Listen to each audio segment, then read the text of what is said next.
Hi, today we're going to talk about the importance of vocabulary learning and how to choose what to learn. But before that, let me introduce myself.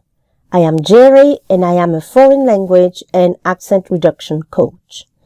I help busy professionals with not much spare time to obtain additional language skills by helping them find better ways to learn a language effectively so that they can progress in life and business.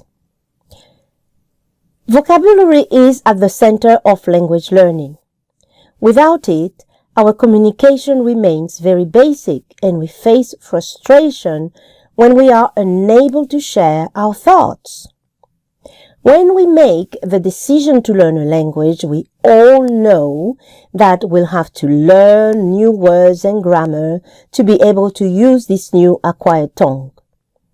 We rarely realize the effort involved in memorizing these words. First, let's make clear that although it involves words, vocabulary is also about understanding these words.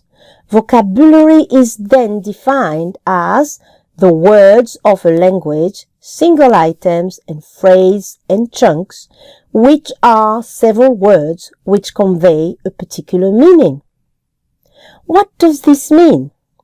Let's take this Spanish word, buenos, which means good, in plural, and días, days. We can learn them separately as individual words and put them together as chunks. Buenos días, which means good morning. Why is vocabulary so important? You will be able to make yourself understood even ignoring grammatical structures, but you will never be able to do the same if you don't know words and phrases. The more you advance in your studies of the second language, the more significant it becomes for you to learn more productive vocabulary to help you acquire fluency. Three important aspects are involved in vocabulary: its form, meaning, and use. Form involves speaking form, pronunciation, written form, spelling, word parts, prefix, root, and suffix. Knowing the root of a word can help you understand other words with similar roots by guessing. For example, these words, auditorium, audible, audiologist, and audio tape, have the same root, odd, which means sound. Even if you don't know what the word audiologist means, you can guess it that it's something related to sound. And if you hear the sentence, James went to the clinic to see the audiologist, you know it's about a doctor who works with sound, aka hearing. They treat hearing loss. So how to know what words to study? Number one, identify your needs.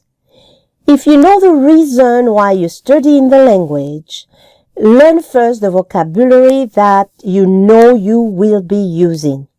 Number two, study vocabulary by themes.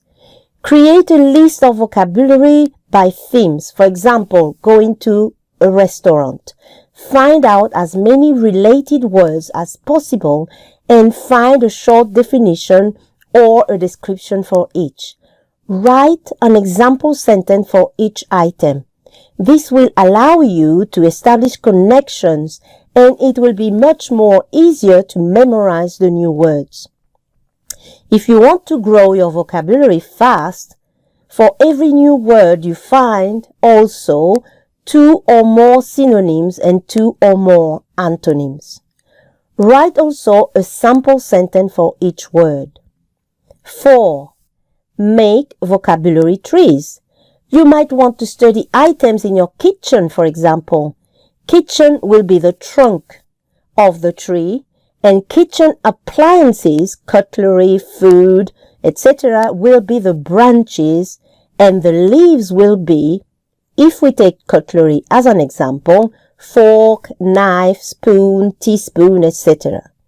You will memorize them easier because they are related and your brain will put them into context. 5. Create mind maps. Mind maps help you learn in a visual way. Start with a blank sheet of paper and group the vocabulary by theme. For example, if you are studying to go on a trip, you might want to consider the following subjects for your mind map. Greetings, title, sir, madam, miss. At the airport, checking on the plane, asking for food, public transport. At the hotel, checking at the reception, asking for a particular room with a particular characteristic, etc. Important phrases that you might be using. You can expand on each category as you wish. 6. Learn collations. Collations are words that are usually used together. For example, good plus noun, good morning, good afternoon, good evening, good night, good boy. The aim is, as with the other techniques, to expand your vocabulary quickly. 7. Participate in active listening. Watch videos or movies. These are a great way to improve your listening skills by training your ears to understand native speakers. Divide the activity in small sections. Write down all the new vocabulary you find. Once the new vocabulary is found, you might want to upload it in your spaced repetition software to help you in the process of memorization or in your vocabulary notebook. Well, if you want to learn more about how to memorize new vocabulary, I suggest you register to the vocabulary workshop.